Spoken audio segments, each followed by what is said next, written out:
Traders, how are you? With Marcello. Today we're doing the recap of what happened in the markets last week. New office, new room, new space. Today we're going to be going over what happened in the markets, the economy, how to prepare for that upcoming crisis. Remember, the preppers were right. This week, stock market's generally up. We have more fertilizer plants that are closing due to the natural gas situation in Europe.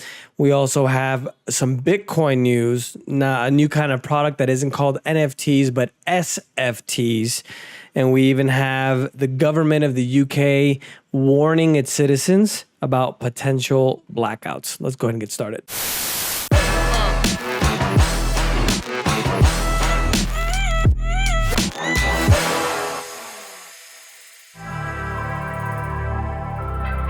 One of the things, well, first, hi to money. Hello. The dollar has been on an absolute tear. And the peso in Colombia, which is the currency here, has just hit a record low at 4,900. It'll most likely go down to 5,000. So for those of you that have been following me for quite a long time, you guys know I live in Medellin. I've been here for a long time. I think it's been, 9-10 years, something like that. It is an amazing time to come. Super cheap.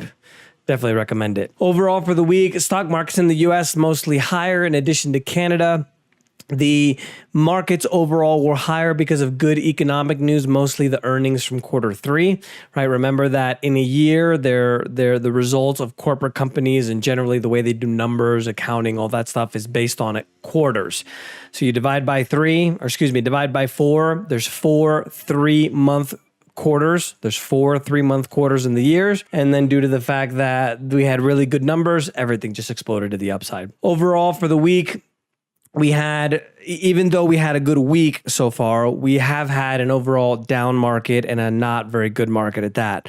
So far, we've had $2.1 trillion that has been eviscerated from Americans' retirement accounts. It's an average of about 25%. And even Elon Musk is saying that the recession could last until spring 2024. I'm going to move money here.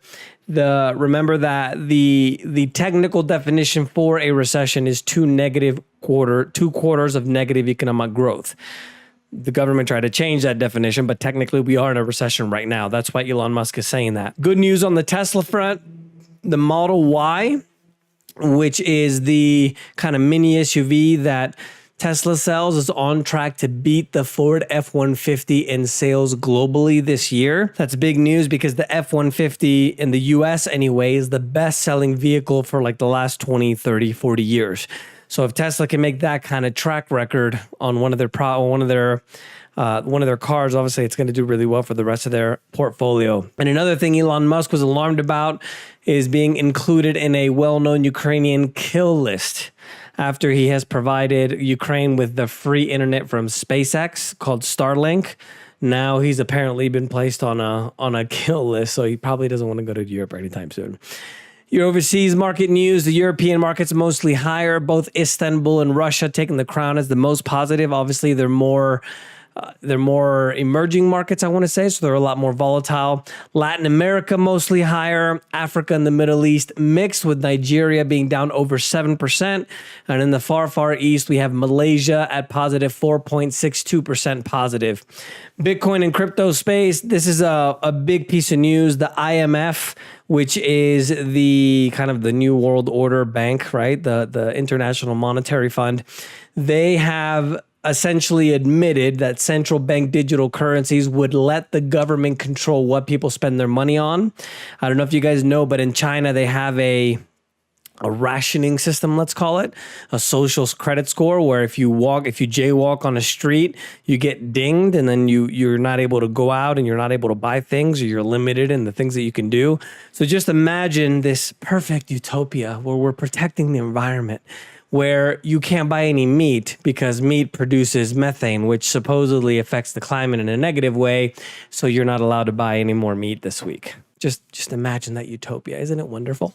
That was sarcasm for those of you guys listening on the podcast. The podcast didn't come out last week because we had some issue with the website, but it's fixed now. So you guys can go and listen to the podcast. New NFTs. There's something called, I'm going to give you a quick rundown on the NFTs. An NFT is a non-fungible token, which is basically a picture of a monkey, which technically somebody owns, but you could just take another picture of it. Sarcasm. Essentially, a non-fungible token is it can't be transferred without your permission. So it's literally a digital item. You know, we all know about kind of the digital monkeys with iced tea gold chains around their necks that were selling for hundreds of thousands and millions of dollars, which are worth nothing now. But now there's something called SFTs, which are semi-functional, semi-fungible tokens. And this is kind of what I've always considered the future to be, because I don't think the future is Bitcoin. I think it's the blockchain. And I still think it's ironic. Remember, here comes more conspiracy Marcello. Remember that they never found the guy who started Bitcoin. So I think it's probably some CIA tech that they needed to refine in the public markets. And then now the CBDCs, the central bank digital currencies, which I very lovingly call government coin, they are going to be the future. And basically they use that blockchain technology. So with that blockchain technology, obviously we had the NFTs. Now we have the SFTs, which are semi-fungible, meaning that imagine like a concert ticket where you buy it, but you can resell it before the concert happens, and then you can't sell it after the concert is over. So these are the kind of things that are going to come out. For example, airline tickets, right? Those are going to be semi-fungible or non-fungible because you're going to buy a ticket, you're going to be able to refund it, cancel it, but then after the flight is over, you won't be able to transfer it or do anything with it. October is on track, and as I mentioned to you guys a million times when I do these videos, to be the worst month yet for digital assets stolen in history. About $718 million of 11 hacks. Underscores the dangers of the world and decentralized finance. Obviously, there's a lot. Everything has positives and negatives. Just keep an eye out there for those hacks. Bitcoin overall lower for the week, just down 0.11% at just a touch over 11,000. It's still negative almost 59% in 2022 and negative over 68% year over year. UK's national grid is being warned by British. Let me start over. The British government essentially warned households in Britain that on quote unquote really, really cold days in January and February that they are probably going to have blackouts due to the situation in energy. Another communications cable was cut in France. If you guys don't know, the fiber optic internet cables, most of them are run through the seafloor, very similar to the Nord Stream pipeline. If you guys remember, that was blown up. So now there's been a lot more sabotage or terrorism events where people are starting to cut those cords, which affected, the internet in France, but since has been fixed. I think these kind of things are going to happen more and more and more. Yara, which is one of the big fertilizer production companies in Europe, has decided to close another plant due to the fact that they're not able to produce the fertilizer due to the cost of energy. It simply just doesn't make money anymore. And so now they're going to have a big problem because remember, since 2020, we talked about here when I was doing these videos about the potential and now kind of certain food shortages that we're going to have. Now that's going to be exacerbated by the fact that they can't produce the fertilizer to put on the crops, right? So this is all going to come to a very, very bad end. They aren't alone either. If you guys remember, we talked about steel producers, yarn factories, yarn like cloths, are all starting to shut down as well. On Monday, the Chinese government told their state-owned gas importers to stop reselling liquefied natural gas to be able to go ahead and save for their own supply, their domestic supply in China. So this is starting to become a situation where countries are starting to kind of reserve things for their own. And this is kind of how wars start. And on Monday, ExxonMobil left $4 billion of a expropriated oil fields in Putin after they decided to just go in and take it. They had a 30% stake in the project, but now it is valued at zero. U.S. commercial inventory for distillates, which means diesel, used trucks, locomotives, jet planes, agriculture, construction, and even excavation equipment is at its lowest level since 1951. So if we have a situation where we run out of diesel or there's shortages of diesel, then the shortage situation is going to get even worse because the United States is very different than Europe where we don't send things by train. We send everything by truck, right? The semi trucks. And that means diesel. So it's going to be a big problem if we end up not recouping those reserves. Estimated 80 to 90% of all Russian oil is now continuing to flow, even though they're trying to push the price caps on through the G7. G7 being, most of the countries in the West, more of these sanctions that don't really work. U.S. crude and Brent on opposite sides this week. The U.S. crude, went down 0.65% to just a touch over $85.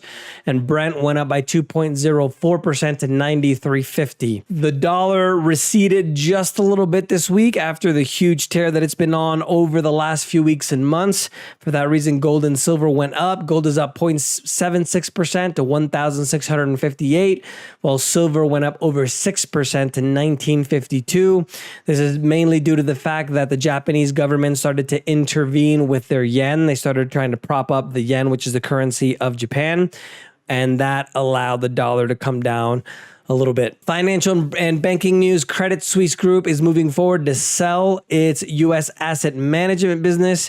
They've taken a $5 billion loss in their collapsing investment arm, Archegos. If you guys remember, they went bankrupt last year. Corporation tax in the UK is now going to increase to 25% as originally planned under Boris Johnson, rather than remaining at the same level as it is now, which is, remember that the Prime Minister, Liz Truss, has resigned. So now, after 45 days, she is the shortest serving Prime Minister in the history of the UK. And even though she's the shortest serving and practically didn't do anything, she's still going to get over £100,000 a year for the rest of her life in severance. You see how the government just doles out money and we wonder why we have problems? New Zealand consumer prices rose 7.2% in quarter three compared to last year in quarter three. The Japanese yen weakened past 150 on Thursday at a level not seen since August 1990, which again is another tear for the US dollar, just continues to explode. And the Germany Federal Statistic Office said that the producer prices, meaning that the cost to produce a service or the cost to produce a product, went up by 45.8% annually in September. Remember that Germany is the largest economy in Europe, fourth largest overall in the world. In political news, speaking at the opening of the 20th Party Congress, the President Xi Jinping is going to most likely win an unprecedented third term, which is going to be another 5 years. It's going to be one of the longest running. He's going to have power, unrivaled power, basically. And the previous the previous president was literally escorted out of the meeting, and that's not really reported by the media, but he's the most powerful, let's call him an emperor instead of a president, since 1976 when Chairman Mao died. Giorgia Meloni, which is the right-leaning Italy's new prime minister, said that her new right-wing coalition is going to be pro-NATO and fully part of Europe. I mentioned the information about Liz Truss, and the state of Arizona in political news as well is refusing a federal government demand to take down the double-stacked shipping containers that are filling the gaps on the border wall, saying that they're not going to take them down until they construct a permanent barrier. Canada's Prime Minister places a nationwide freeze on the sale, purchase, or transfer of handguns effective immediately. Remember that governments always do that, and what happens right after is tyranny. Hugo Chavez, the dictator in Venezuela, took away the guns right after he came into power.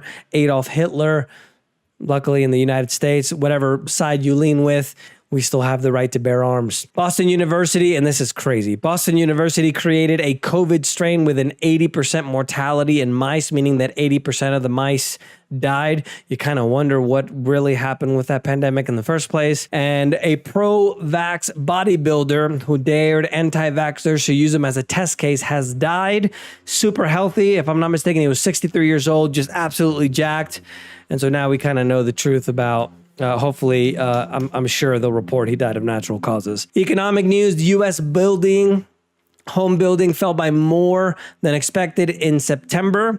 The number of new houses breaking ground tumbled to the lowest level in the last 2 years. In corporate news, the COVID jab has been added to the childhood vax schedule, which has led obviously to the bastards at Pfizer to raise the price of the vax by over 400%. Circle K is going to start selling marijuana in Florida stores in 2023.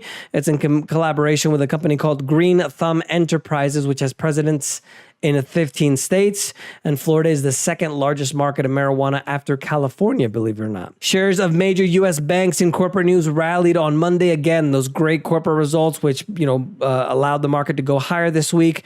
China's biggest electric car maker, BYD, announced Q3 profit that quadrupled higher and went up by 4 times. It extends and leads, at least in China, over Tesla. Their shares have gone up or 5.8% on Monday. And Generac, which was on a tear earlier this year with their stock, has finally come back down.